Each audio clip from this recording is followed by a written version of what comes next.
Cameroon get battered everywhere they go. Cameroon get battered everywhere they go. Everywhere they go. Algeria are massive.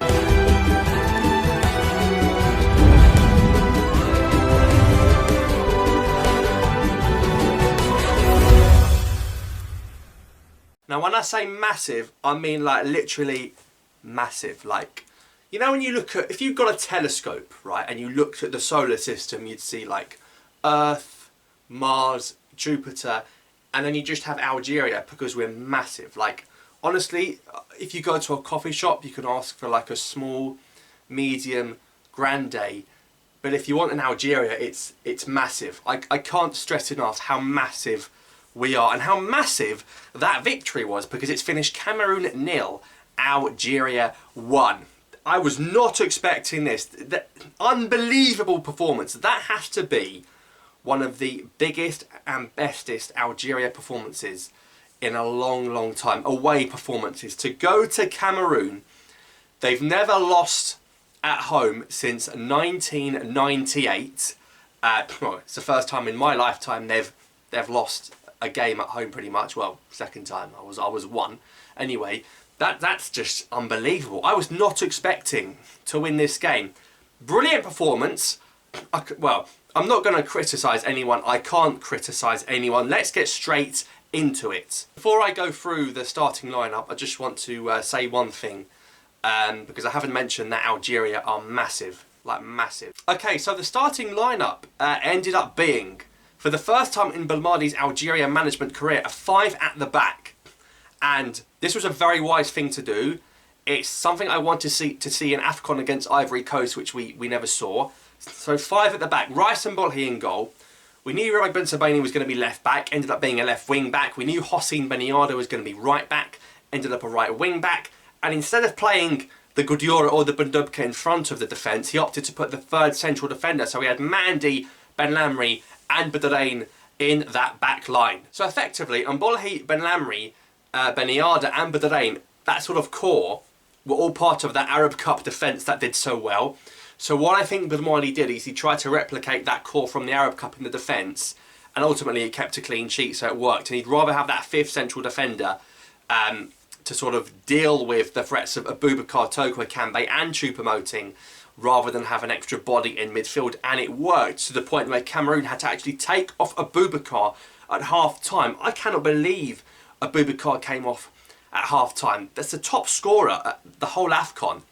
Rigobert Song's got a lot of questions to answer as to why Abubakar was hauled at half-time, because I actually thought it was quite a threat to us. He spun Ben Lamry inside out after about 5-10 minutes. As soon as he came off, I was like, I'm not really scared of Cameroon anymore, with respect. So that was a big call. And then we had Benassa and Zarouki in front of them. Benassa, yes. Zarouki, I was unsure about. This is a big game for Zarouki. He's played a few games for Algeria now. This wasn't the big game experience. So to throw Zarouki in, it's really good for his confidence. That's another massive call. So Benassa with Zarouki, the 2 in there. And then the 3 up top with Mahrez on the right, Belali on the left and Slimani up top. It had to be those 3. There's not really much other choices in terms of that attack. Now the thing is, from a Cameroon point of view, you see the team sheet and you see Algeria are playing 5 at the back and you think, well, we can't study any videos. We haven't prepared for this. We had no idea Algeria were going to play 5 at the back. So they were absolutely stumped. They were not expecting us to play a 5-man defence. And the system worked an absolute treat. The key to this tie was to not concede in the first 20 minutes, because if we did 1-0 down early in the first half, it's difficult. We got through that first 20 minutes where Cameroon had a few opportunities. Mbolhi, seems like a long time ago, Mbolhi saved that free kick when he was almost wrong-footed, and Cameroon had a few free kicks in that area. I'm actually buzzing. I can't believe we've just gone there and won. I was not expecting that. We won 1-0, by the way, in Douala on the potato field. And Cameroon look a bit stupid because they've put us on a pitch that we've had 3 games experience on that was worse for their players. So effectively, they've shot themselves in the foot by bringing us to Douala. But honestly, I'm so happy with that performance. Of course, the goal comes from Islam Slimani. What a guy. He's already Algeria's all-time top goal scorer. The ball from Belali was inch perfect. We had to put the ball in the air a lot to utilise Slimani's strengths. He had a little chance, actually, before the goal. When he pressed, won the ball, Surprised the referee didn't blow his whistle. But we knew what we were going to get with Bondo. People are criticising the ref. We knew the referee was going to be like this. The pressing from Slimani, brilliant shot actually with his feet. Drew a good save from Onana. But that header was a bullet header. Boom! Onana was shaken. The power, the sheer power that Slimani generated on that header was unbelievable. And now we're here in 2022 and it feels like 2014 all over again with Slimani scoring, taking us to another World Cup. This guy is just a legend. Whatever happens now, what a guy. What a guy Islam Slimani is. The audacity to come into the side, get back in the team after Bouna Dia took the shot off him for a few years. Made the right call by Madi to not bring Bouna Dia here, to bring Slimani here, to start him. Belali assist, Slimani goal. We get in half time 1-0. And then come back out for the second half. What did Cameroon do? Switch the lights off. Yeah. So despite the fact that we just had an entire AFCON campaign where the lights were completely fine, I think Eto'o pulled the plug. I think Eto'o put the switch off. And he tried to rage quit, realised he can't. We would have all put our flashlights on. I'm sure the fans the fans are incredible, by the way. We would have put all, you know, the torches from the phones and stuff to just make light. That was ridiculous. How can you turn the lights off because you're losing? Shocking. Anyway, the lights came back on, and Cameroon obviously made their changes. Like, without Abubakar, I'm not worried. You're taking off your biggest threat. It's actually crazy. And then we shore up that midfield. We get Bundubka on, we get Faguli on. Actually, Faguli came on. He actually played on the right wing, like the good old days. We've got Belfodil on, Bundubka. Gudiora came on, Taharat came on for Badalain. Badalain seemed to pull his hamstring. I don't know how serious it is. They pretty much rushed him off the stretcher. We barely got to see how bad the injury was, but Taharat came in, did okay. Issa Mandi made some incredible tackles. 2 brilliant blocks in that game. One tackle I thought was going to be a stonewall penalty, but got it spot on. Beniarda defensively is very, very good. We saw at the Arab Cup how good Beniarda is. Did very well. Very impressed with Hossein Beniarda's performance. And actually, right at the end, a brilliant ball played across the goal. We should have, I think Belali played it. We should have been 2-0 up in the 90th minute. We missed an absolute sitter that would have killed the tie off. And I really, really hope that doesn't come back to bite us. I know we've never lost in Bleeder. We only have to draw in Bleeder to go to the World Cup. We're in a really, alhamdulillah, we're in a really strong position here, guys. We've just won in Douala. We've beaten Cameroon officially for the first time. We just need to draw the second leg to get to a World Cup, to our 5th World Cup. So it's really, really good. But if that chance goes in, we kill the tie. Good to see Belfodil again. I'm not sure why he started defending.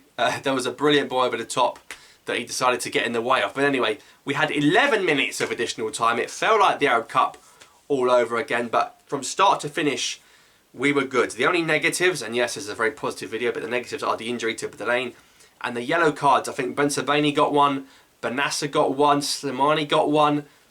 Ben Sebaini and Benassa, they're going to miss the second leg, which could be a problem. Benassa in the middle probably will come out for like a Gudiora or a Bundubka. Ben Sebaini, it's funny because the left back position is not one we're strong in at the moment. We've got another lad from Tunisia to come in, but it's a big, big game to make your debut in. We're going to have to sort something out for that left back position. We could put Tuba there. We could put Tuba at left back. It's a position he's played in a number of times, but we do need to sort of sort out what's happening with suspensions and injuries and stuff like that. But the 5 at the back was incredible, and it's the Algeria we know and love. We're 1 game unbeaten.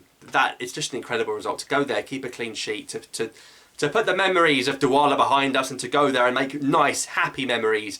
It's so good. I'm very proud of this team right now. Like I say, we're absolutely massive. The performance from start to finish was amazing. They threw everything at us. They tried to get our players sent off. They put the electricity off. Didn't work. You know, football wins, and when you got a legend like Slimani, clinical header, one of the best in the world. He's like Zlatan in the air. He's honestly unbelievable, Slimani, and that's why he's gone to Sporting and scored a few goals. Anyway, so on to Tuesday now. I think we've got 1 foot in Qatar. I don't want to jinx it, but we just need to draw the home game. We've literally done the hard part. Even if Cameroon got 2 goals after we scored, we still would have been in a great position with that away goal. So fantastic result for Algeria. Like I said, we're absolutely massive. Second game's going to be huge. We've got a job to do in Bleeder. Stadium's going to be full. It's going to be carnival atmosphere. I think we'll see maybe go back to 4 at the back for that one, especially if Badalain can't play. But I'm so happy, guys. I'm really, really happy with that performance. We got the win in Cameroon. It just goes to show that AFCON didn't represent us and just things didn't go our way. We've just beaten, you know, the host of that AFCON in their own backyard. Well, they're sort of their fourth choice backyard. Yaounde's their backyard, really. But anyway, Cameroon 0, Algeria 1. What a stunning result that is for Belmadi and the boys. We look ahead now to Tuesday's game. What are your thoughts on the game? Let me know in the comments down below. Man of the match for me. Slimani scored, but I think the defensive unit was what did it for me. And it was good that we used 16 players out of the 24-man squad, so we're utilising that squad very well. Clean sheet's great as well. Man of the match, probably Mandy or Beniada for me. I'll probably edge towards Issa Mandy. I thought he was brilliant. They're all brilliant, but if I had to pick one, it would be Mandy, man of the match. But anyway, guys, I hope you're all as happy as I am. Come on, the boys! Hopefully World Cup, inshallah. Thanks for watching, subscribe for more, and I'll see you next time.